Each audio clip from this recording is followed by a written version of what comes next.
Well, good morning. Trucker Todd here, and time for another video. Sorry, folks, this one's a little late. It's been crazy around here lately. The wind's been blowing, the sand's been blowing. I put out a video showing a dust storm in West Texas because a lot of people have never seen a West Texas dust storm. At the time, Loves was calling it a tornado warning. I was not able to verify that, so I did change the title of that video, but it's only a 1-minute video. If you guys hadn't seen that, go check it out. The only thing that would have made that video a little better is if it would have started raining during that, because it actually almost seems like it's raining mud when that happens. And any of you that's ever been out in West Texas when it happens knows exactly what I'm talking about. But that's not what this video is about today. You guys know I went to Illinois and picked up a truck that I purchased for cash. In this video, I'm going to tell you how much I paid for the truck, what my plans are for the truck, and things like that. So you guys stick with me on that. Also, tonight I'm going to have Trucker CFO on the live chat at 5 p.m. Central Time. So if you've got any tax questions, make sure you join me tonight for that. Also, if you're subscribed, you'll receive notifications when videos like this come out, or when we do those live shows on Tuesday and Thursday nights at 5 p.m. Central Time. Now, as far as driving impressions on the truck, I was going to make a video about it, but I think what we'll do is talk about that on the Thursday night show. This is just kind of to show you the truck and tell you my plans.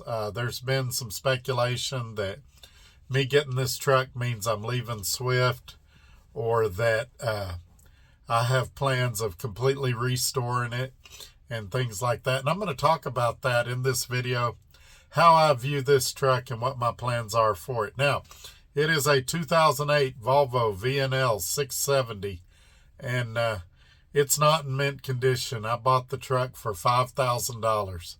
And I have no plans of restoring it, but I do have plans for it, and I intend to tell you what they are in this video. So, you guys share this video. Look down in the description below for a lot of other great information, including where I get the music you're about to hear, and information about Swift if you'd like to come to work here. All right, folks, here's the music, and then we'll jump right in. Here we go. This is why I do this, why I'm out here, why I keep that hammer down. Flying by these road signs with home on my mind, with these wheels turning round. For my family and for my kids, for this life I wanna live. And this is why I do this.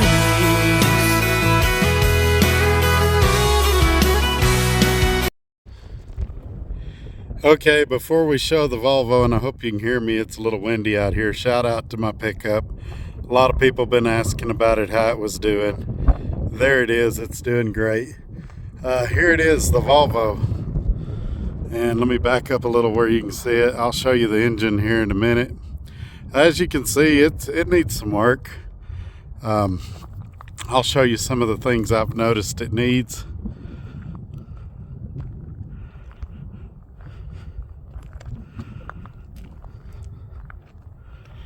You can see there's a little bit of rust on the doors. I'm gonna probably just deal with that. I can live with that. That doesn't bother me. Cosmetically, it's what you'd expect on a 15-year-old truck. A lot of people have been asking about the tires. That spare up there's no good. I got to get it off of there. But the tires, these are the worst ones on it. They're at about 7/32. These two are great. Hope you can see that. The sun's kind of getting it. There is some rust on the frame, just surface rust, and up on the slider. I'm just going to knock that off and put some Rust-Oleum on it. There's also a little bit up on the cab where the air lines have rubbed, and I'm going to do the same thing there. I got some white Rust-Oleum and some black Rust-Oleum to do the frame.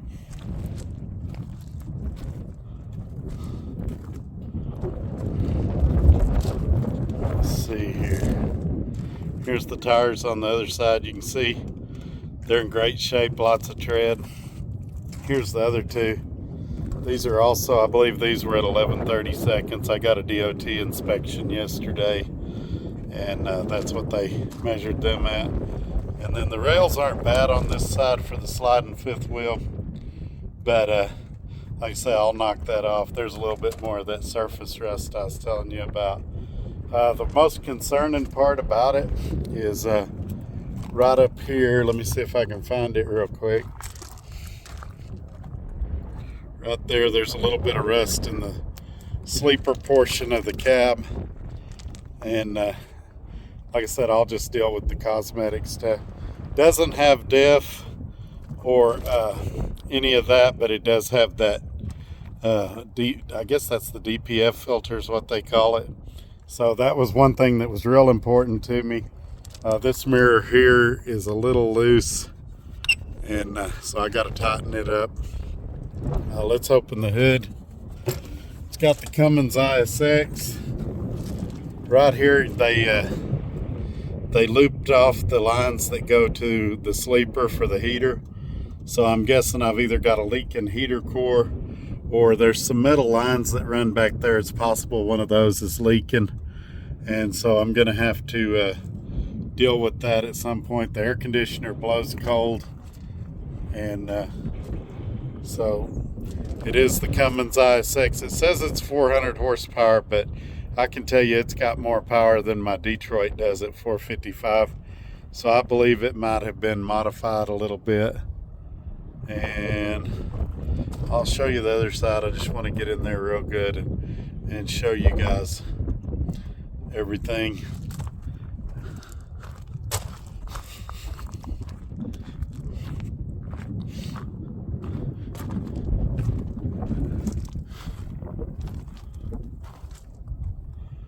I know we're going to get a lot of questions about specs.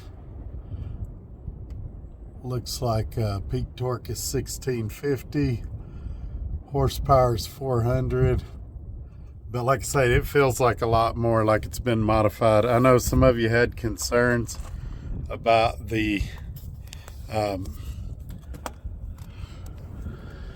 diesel pump. I believe that would be the diesel pump. It looks like it's brand new.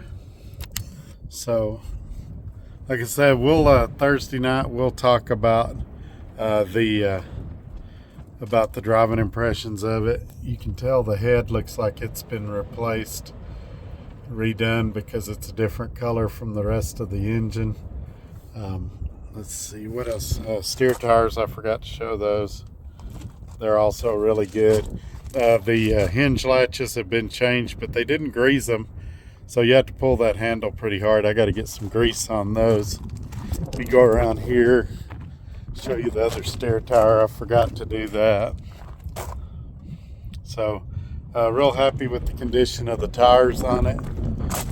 And so now that we've shown that,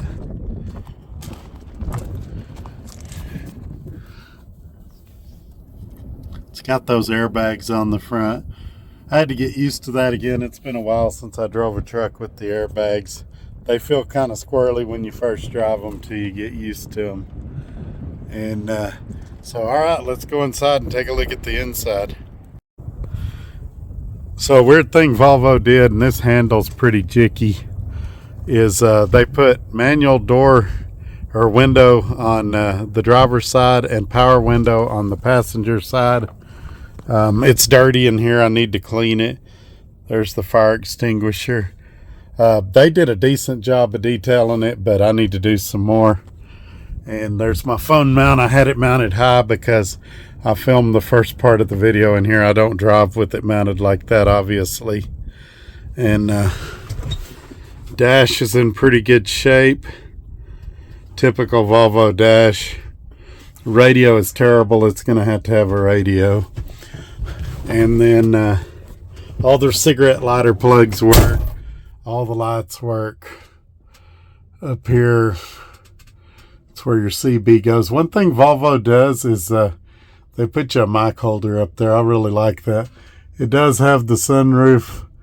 It has been cracked at one point. You can see where they siliconed it, but it does not leak. I drove through a pretty bad storm, and we may talk about it Thursday night. I fell and hurt myself pretty good. We may talk about that.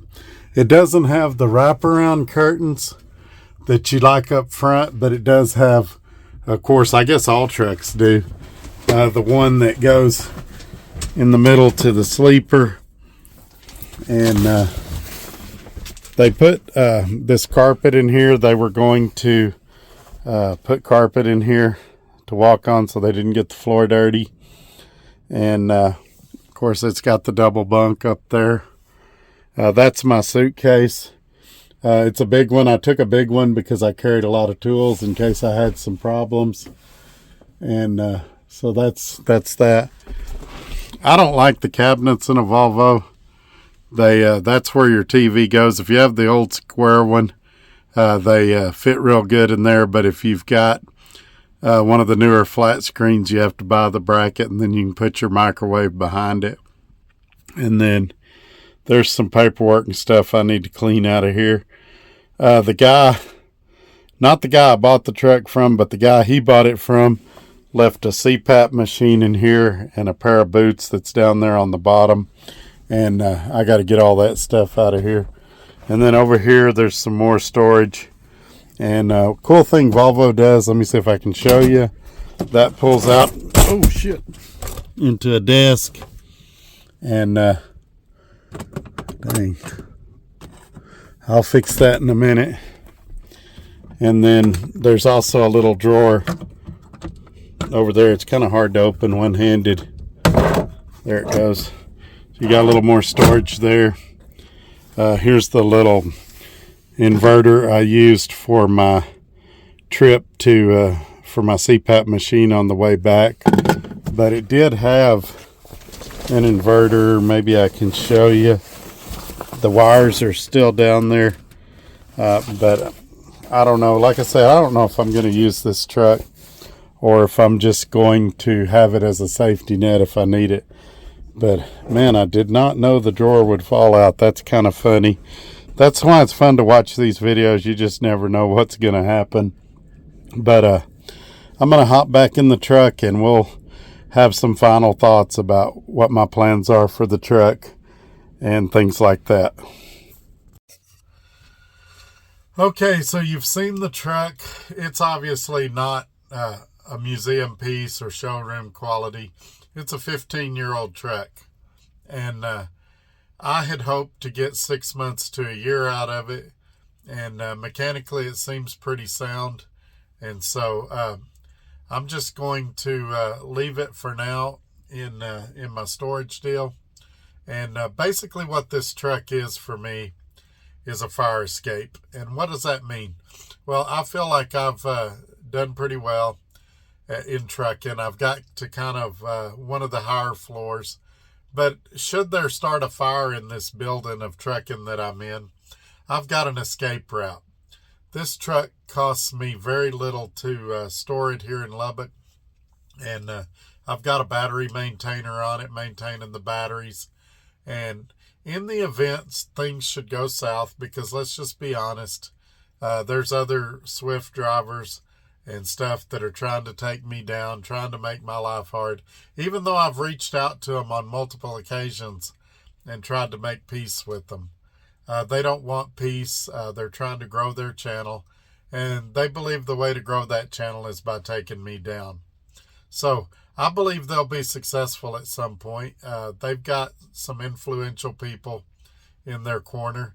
But I'm going to have a plan when they do. I've got 3 trucking companies right now that'll hire me with this Volvo. And I only need this truck to last 6 months for me to make enough money that I could upgrade. So what you're going to see me do is a lot of stuff to make sure this truck is mechanically sound. It had an in-frame done about 250,000 miles ago, and the transmission in it's brand new. And as I showed you in the videos, it has a lot of new parts on it. And so somebody spent a lot of money on this truck. And so should I have to use this truck, it's available to me, and I won't have to go into another lease purchase. I don't plan to do another lease purchase, nor should you. My recommendation is to use release purchase as a stepping stone. Now, if you can get to the end and pay the truck off, fine. It was a stepping stone. If you can use it for a while to save up some money and go buy your own truck, then that's also an option.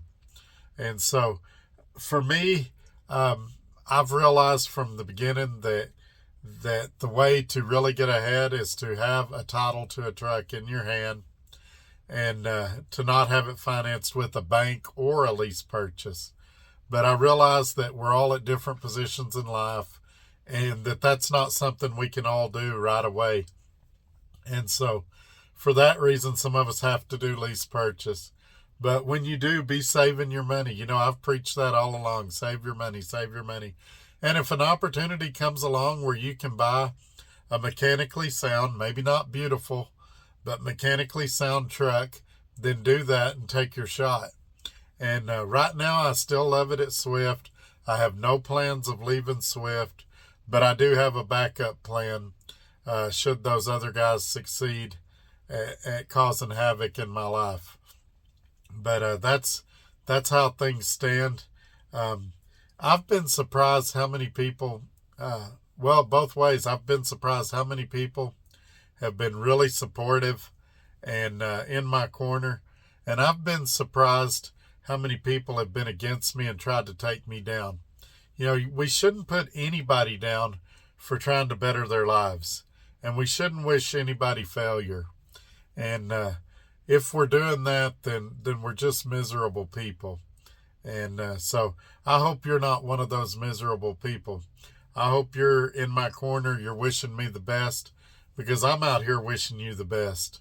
And to those guys that are trashing me on the internet, I'm still here for you.